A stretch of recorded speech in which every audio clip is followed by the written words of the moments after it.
So, ayun na nga, tuluyan nang nakamit ni Amira yung kanyang pangarap. Yan, pangarap niya para sa pamilya niya.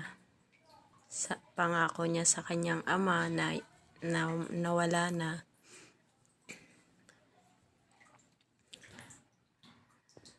Yan, kahit wala na, ang alam ni Amira lagi kapiling nila yung kanyang ama.